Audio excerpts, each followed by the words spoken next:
India gets consular access to the Indian prisoners in Qatar a day after the Prime Minister and Qatar's Emir met in Dubai on the sidelines of COP28. The Indian envoy to Qatar has met the 8 ex-Navy personnel sentenced to death in October. No consensus yet for the names of 3 state chief ministers. The BJP to name observers for Rajasthan, Chhattisgarh and Madhya Pradesh tomorrow.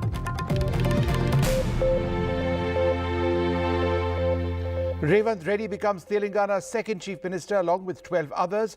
The Congress's SC face, Bhatti Vikramarka, takes oath as deputy chief minister in a ceremony which had Sonia Gandhi as a big focus.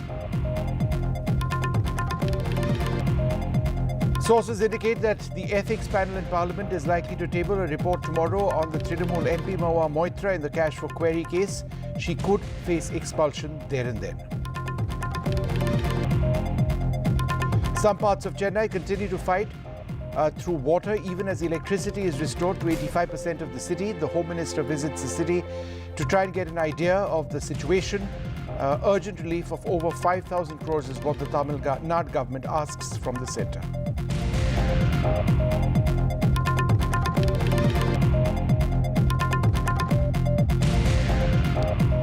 Good evening and welcome. You're watching The Last Word. I'm Vishnu Shom. On the program tonight, there's hope for the 7 ex-Indian Navy officers and 1 sailor who are on death row in Qatar on charges of espionage, charges that have been completely denied.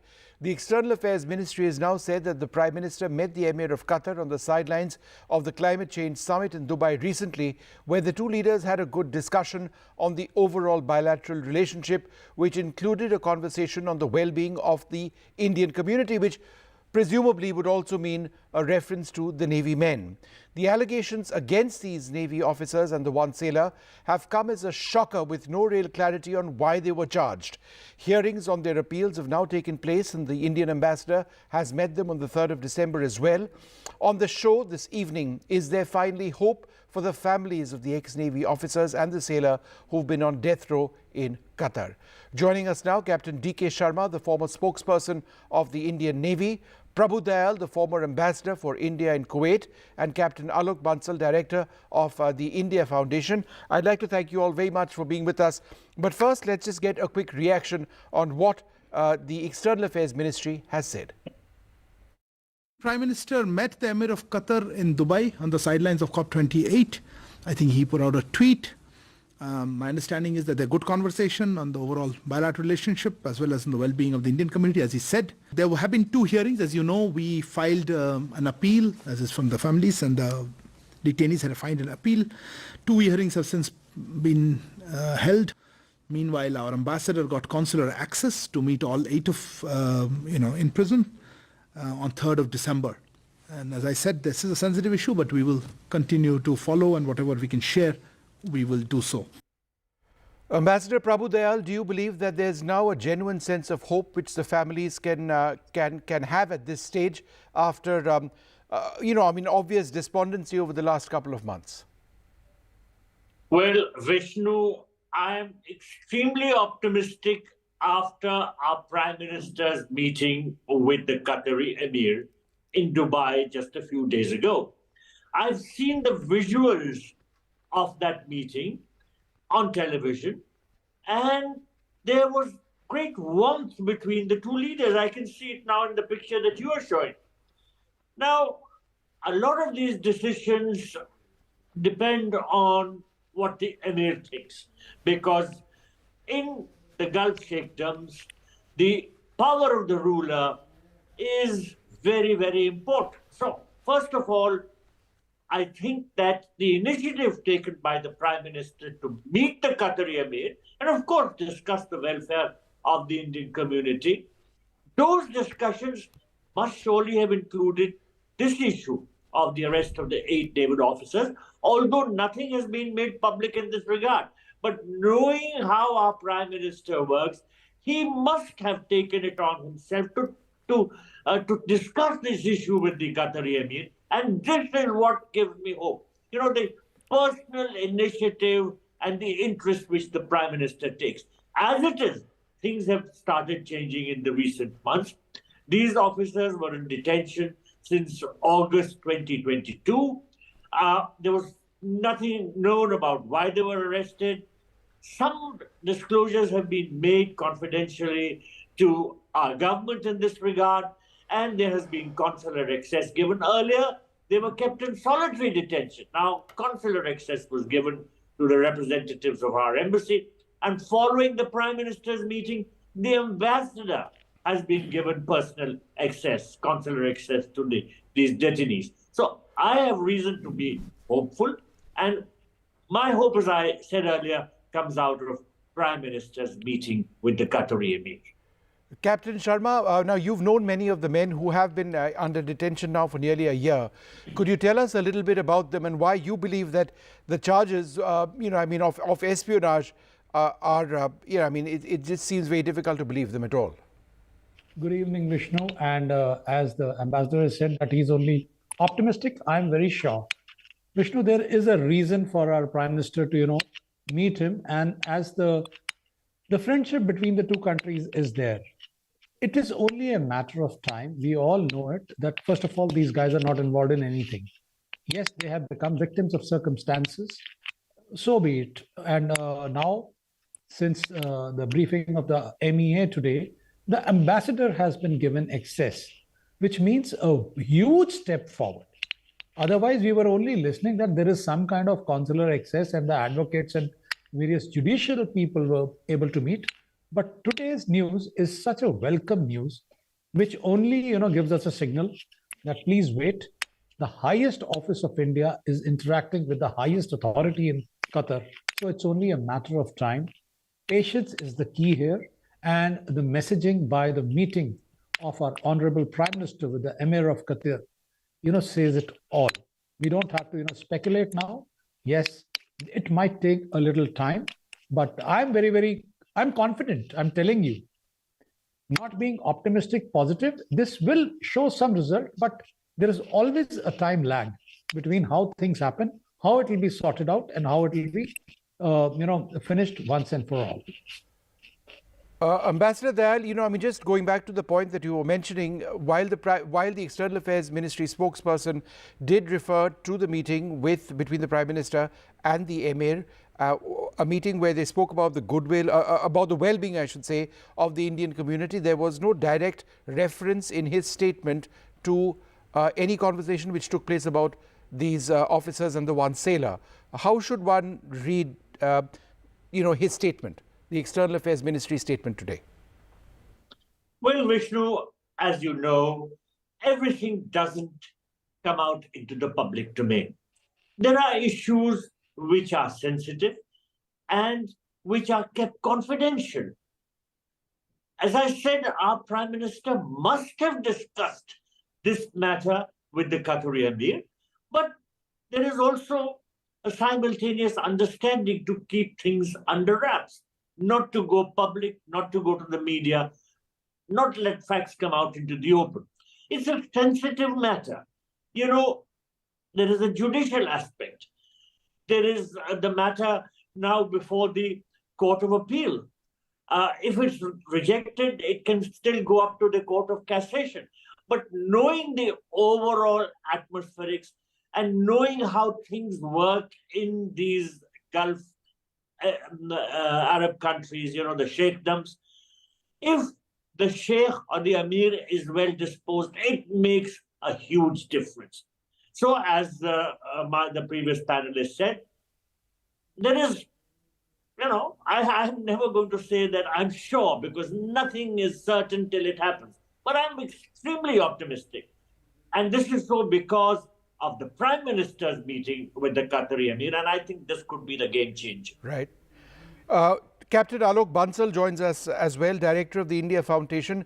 Captain Bansal, these officers and that one sailor, they've had a distinguished career in the Indian Navy. They've had important commands as well. Therefore, the entire issue of them being involved in espionage seems to be rather bizarre, the allegations, right? That's the key point.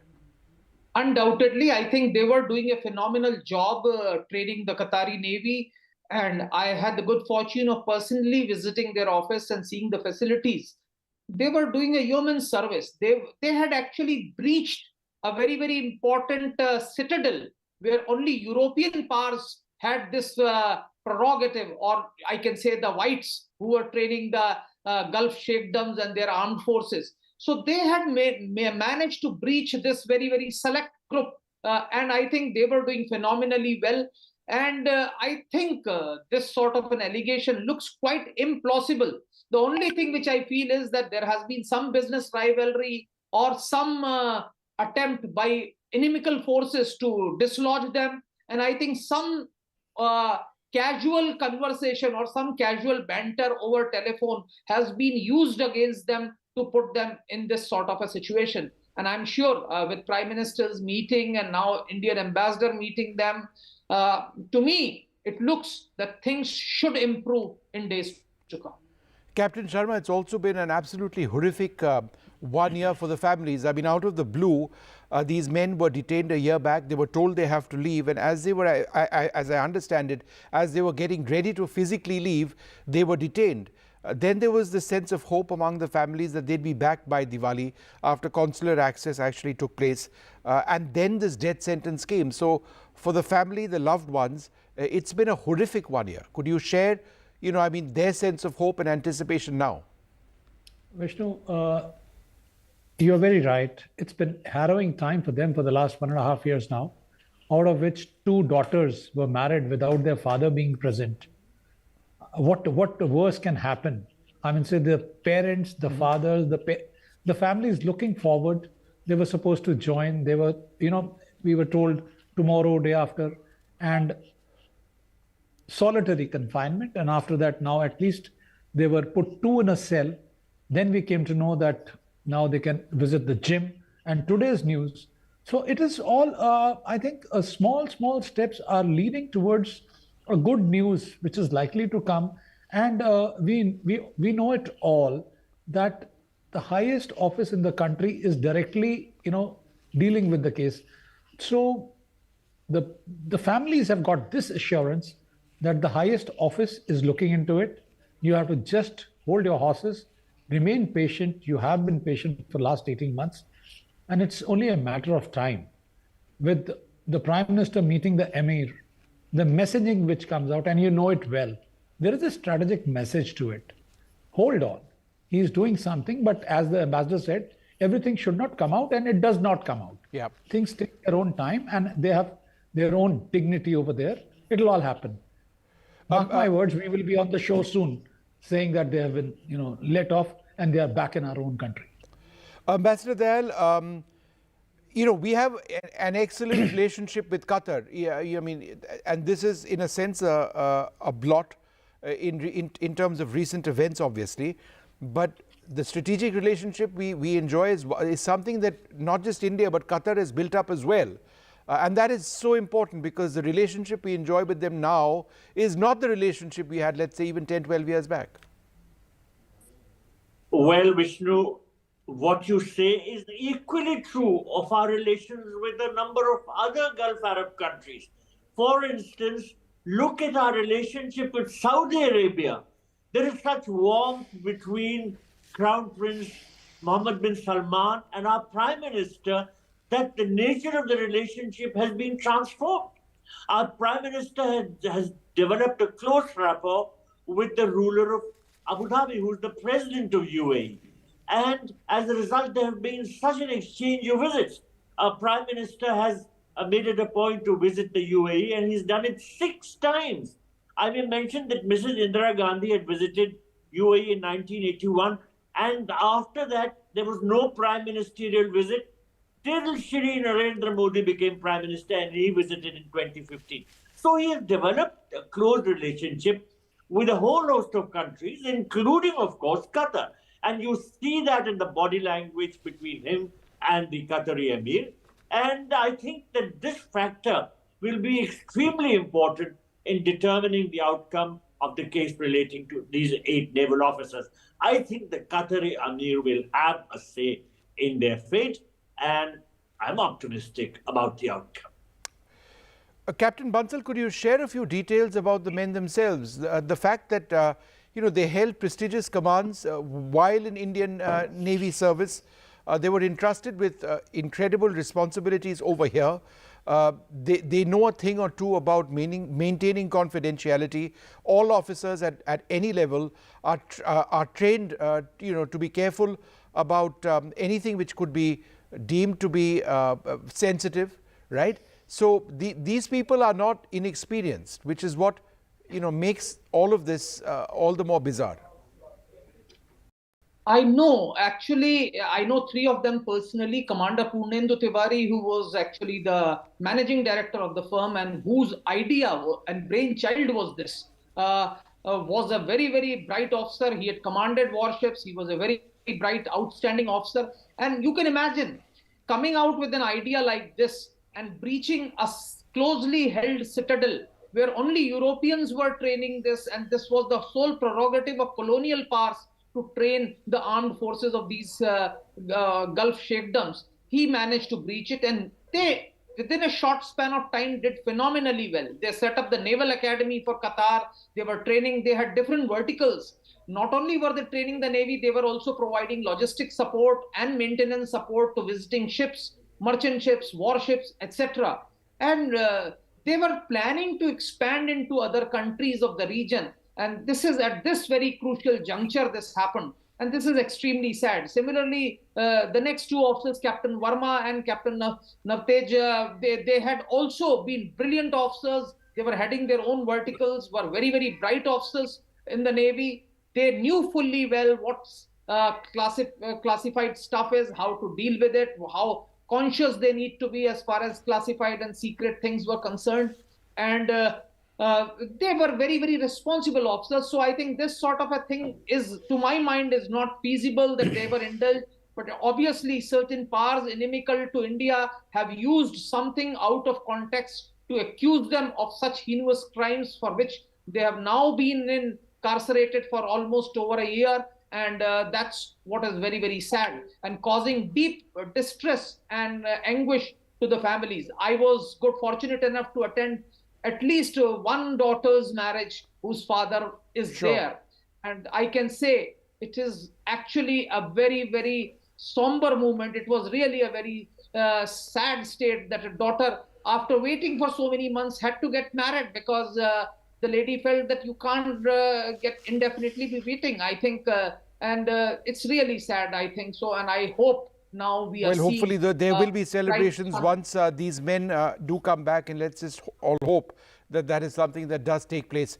I'd like to thank you all very much for joining us. A genuine sense of hope now with the Prime Minister having met the Emir of Qatar. What really did they discuss? We may not know, but hopefully it is something which works towards the release of these men. We're going to quickly move on. The first file Revant Reddy signed after taking over as Telangana Chief Minister is to fulfill the 6 guarantees promised by the Congress in the run-up to elections. The political fires challenging the ascendance to the Chief Minister's post have been taken care of, and his challengers are now his teammates.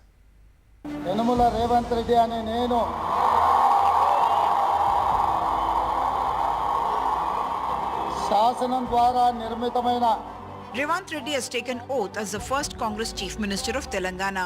Telangana రాష్ట్ర ముఖ్యమంత్రిగా నా కర్తవ్యాన్ని Patti Vikramarka Mallu. Those who had staked claim for the top post, Patti Vikramarka is Deputy Chief Minister Uttam Kumar Reddy ane nenu and Uttam Kumar Reddy is Home Minister. శాసనం ద్వారా నిర్మితమైన The team includes 4 Reddys, including Komat Reddy Venkat Reddy and Ponguleti Srinivas Reddy, 2 from backward class, Ponnam Prabhakar and Konda Surekha, 2 from scheduled caste, Patti Vikramarka and Damodar Raj Narsimha, Tribal Woman Minister, popular as Seetakka,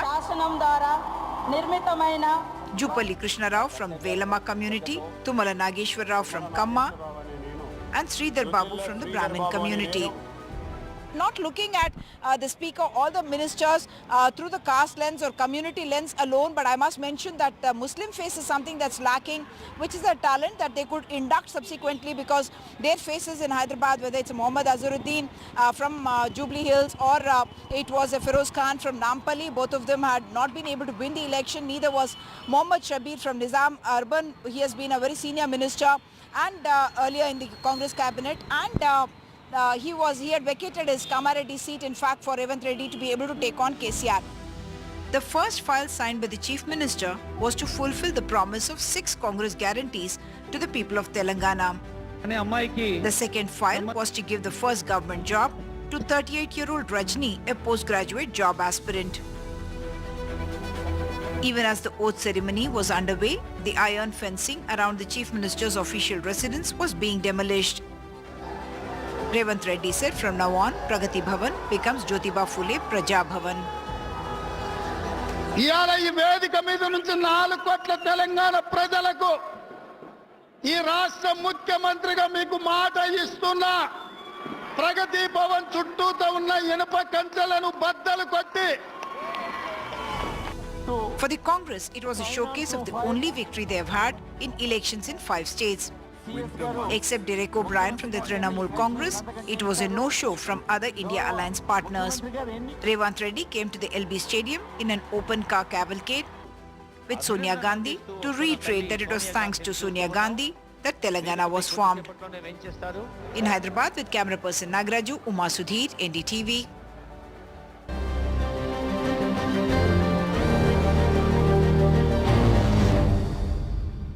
Chennai and its neighbouring districts are still grappling with the aftermath of cyclone Michkwang, including stagnant water and power outages. The Defence Minister Rajnath Singh today undertook an aerial survey of flood-hit North Tamil Nadu and held discussions with Chief Minister Stalin over the extent of damage because of Migjam.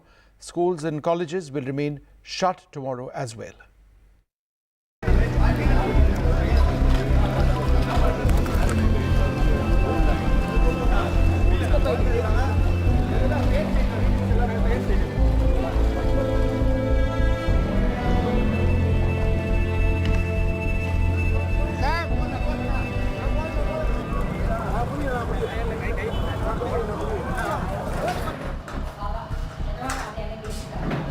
"97-year-old Venkateswaran didn't eat well for 4 days at Chennai's heavily inundated Madipakam, despite a 4,000 crore stormwater drain covering their area. Without electricity in their house, his family couldn't prepare the mashed rice in liquid form he requires. His wife tried her best to mash it manually, but he wouldn't take it. We are worried about the weight loss. Already I think he must have lost weight because there was no, last 4 days there was no food. Prasanna, a small businesswoman, tells me she fled her home just before cyclone Migjam approached. During heavy rains in November, there was no waterlogging at this chronic hotspot.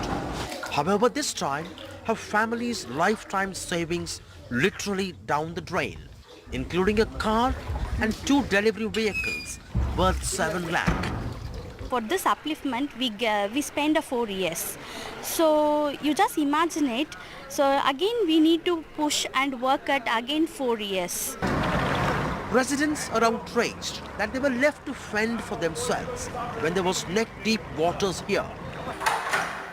This senior citizen Murali Krishnan's oven heats up after 3 days. He's angry that no politician or officials showed up when the area sank. They will not be able to take the wrath of the people because what they have promised is that there'll be no water stagnation. Water will drain out as soon as possible. I think they don't have the guts to come out of places. Finally, food and water being supplied from the 3rd day and officials in interior areas. They argue access was just impossible on day 1. The government says without the stormwater drains they built, Chennai would have seen a disaster. First day was very difficult for us because of accessibility. The rainfall was there continuously for the whole day. Next morning we have been able to mobilize men and material, and from that we have been working continuously in this area. While only a scientific investigation would establish if the 4,000 crore stormwater drains project failed the city, the public perception is the government machinery certainly failed them this time. The situation brings back memories of the 2015 floods. The big question, did authorities fail to rise up this time? At Guberan Nagar in Madipakam in Chennai, with Suresh, Sam Daniel, Find TV. Meanwhile, layers of oil have been found in Chennai at Ernawood in a viral video. The area has oil refineries. The police are tracing the origin. The police do suspect that this oil discharge could be from the Buckingham Canal. Video has surfaced and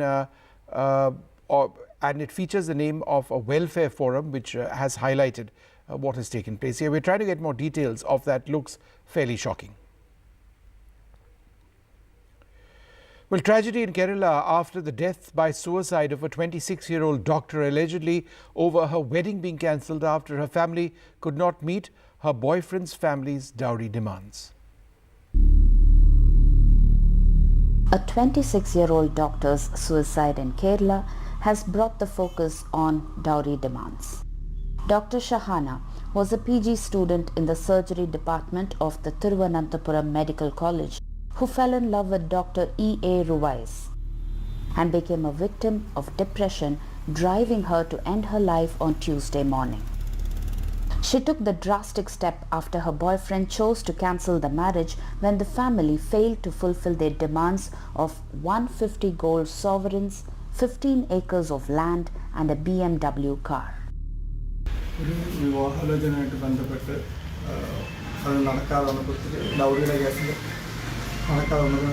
ഡിപ്രഷനായത് കുറച്ച് ദിവസത്തേക്ക് പിന്നെ അതിൽ നിന്ന് പുള്ളിക്കാരൻ ഇങ്ങോട്ട് വന്ന് propose ചെയ്തതാണ്. അവൾ അങ്ങോട്ട് പോയതൊന്നുമല്ല, ഇങ്ങോട്ട് വന്ന് ഒരുപാട് പ്രപ്പോസ് ചെയ്ത് അവർ ഓക്കെ ആണെന്ന് പറഞ്ഞുകൊണ്ട് തന്നെ നടത്തി കൊടുക്കാൻ വീട്ടിൽ വന്ന് നമ്മൾ നടത്തി കൊടുക്കാമെന്ന് പറഞ്ഞു. Dr. Ruwais, who was the president of the PG Association in Thiruvananthapuram, is now suspended after being charged under Dowry Prohibition Act and for abetment of suicide. Kerala Health Minister Veena George has ordered an independent probe. The State Women's Commission chairperson P. Sati Devi too visited Dr. Shahana's home to meet the family. According to sources in the police department, a suicide note was found in the victim's handwriting claiming that money triumphs everything. Well, a literate state like this has recorded at least around 66 dowry deaths in the last 5 years, according to the Police Crime Records Bureau. With camera person Babu, Pratibha Raman for NDTV. Well, it's time now for us to take a short break. There's more coming up.